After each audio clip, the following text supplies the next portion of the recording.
Really, you don't have anything to produce anything. You're just hoping the next guy pays more. And you only feel you'll find the next guy to pay more if he thinks he's going to find somebody that's going to pay more. You aren't investing when you do that. You're speculating. There's nothing wrong with it. If you want to gamble, somebody else will come along and pay you more money tomorrow. That's one kind of game. That is not investing.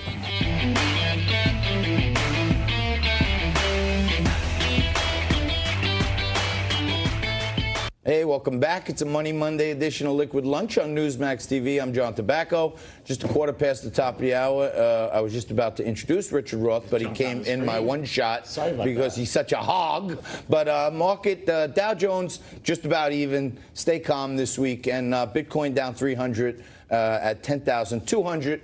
And every day we demonstrate our bipartisanship here on Liquid Lunch by having a Democrat or Republican.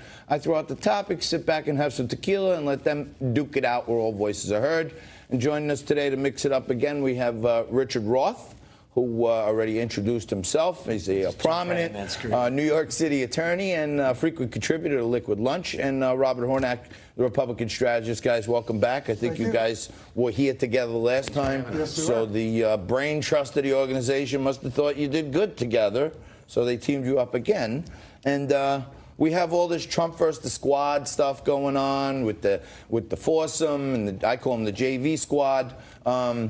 Trump is going after them, and now this fringe candidate that rarely makes any cognizant or coherent points, Marianne Williamson, said this.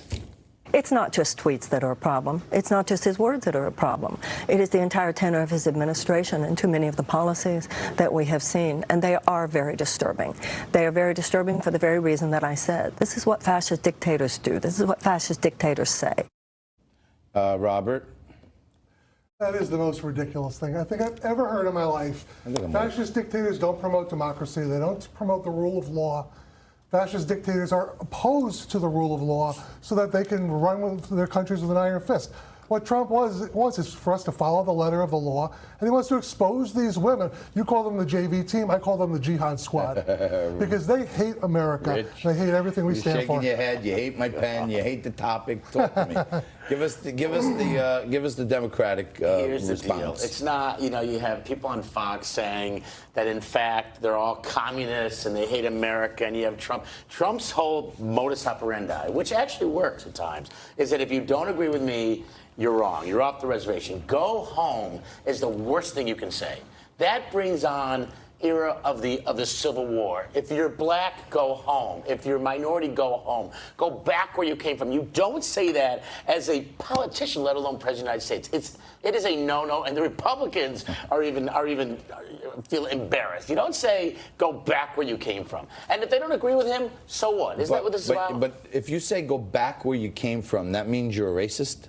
I mean, if somebody's annoying me in a negotiation and they say something that's completely, unbelievable, I'll say, why don't you go back to where you came from in your office over there? That's not what he was saying. He was. He said, go back. Go back to your country. Go back to Somalia. Three of them are from this country. He's probably telling them to go back to their district and do something good for their district. When three of them were born in this country, you just don't say that to people. You actually engage them with intellectual conversations. Yeah. Donald Trump can't do that, so he just says go back, and people jump on it. I think Trump made a much deeper point than that, and I'm sorry to interrupt. Interrupt away, Robert. He didn't just say go back to where you came from. He said you come from countries historically that are a mess. They have much bigger problems than we have here. If you want to show people what your leadership will lead to, go back to those JV countries, show how it's done, and then come back here and chime in with the A company. He didn't say if you want to. That's exactly what he said. That, but the form was terrible.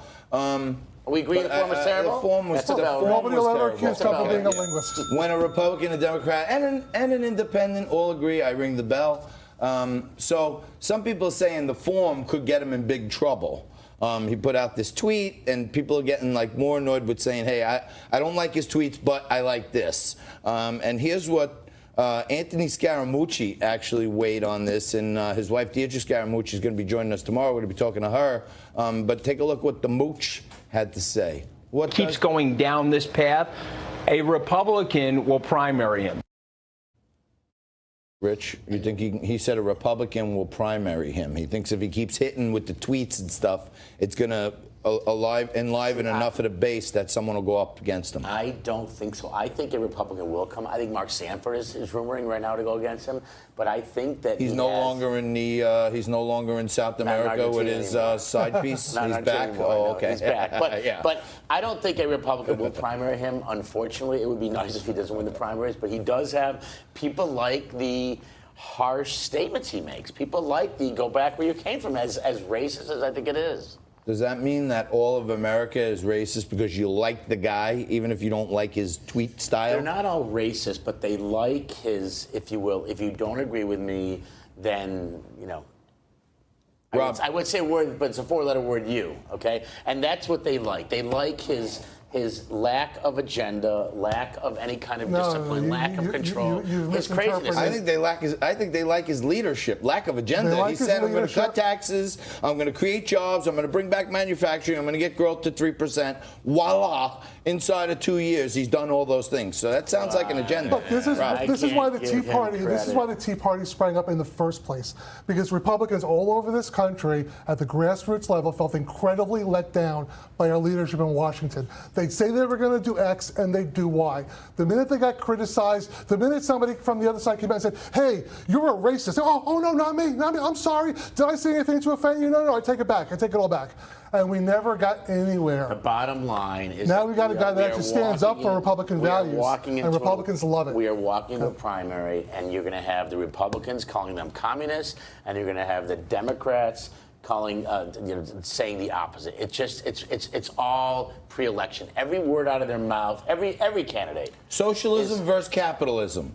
That's basically what it's going to be. But I'm saying it's a simple choice. Socialism has failed everywhere and throughout history, and capitalism has made us the shining star of the globe. It isn't, because there's an argument to have health care for them, the unfortunate. There's an argument to have... unfortunate, but not for all. Rich, for the unfortunate. For all. Our government is supposed to help people who can't help themselves. That's correct. It's not. There's no birthright that, hey, you get free health care from when you're born. But there are several countries, several first world countries that have it, that actually live by it. How are they doing? Proud of it. How are they doing in this country? Switzerland, Sweden, Great Britain. You want me to keep going? Canada?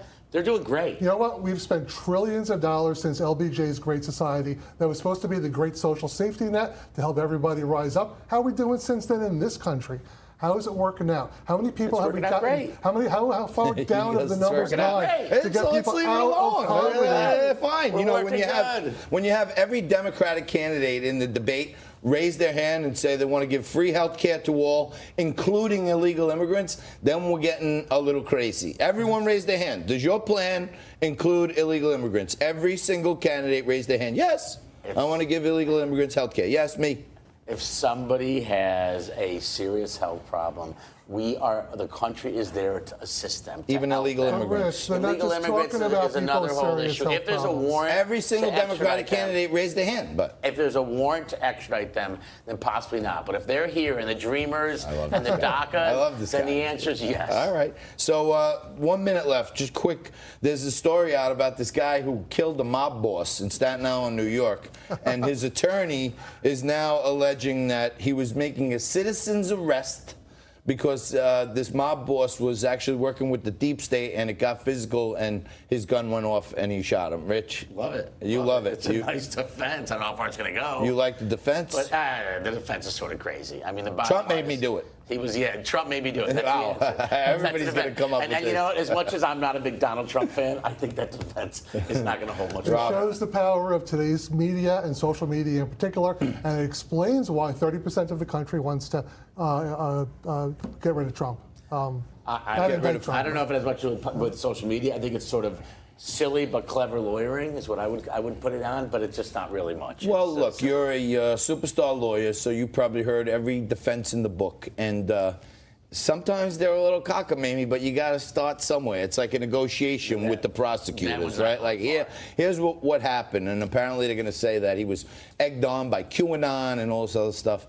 I don't know. We'll keep you posted on that. Sounds far-fetched, but Richard Roth, Rob Hornak, always great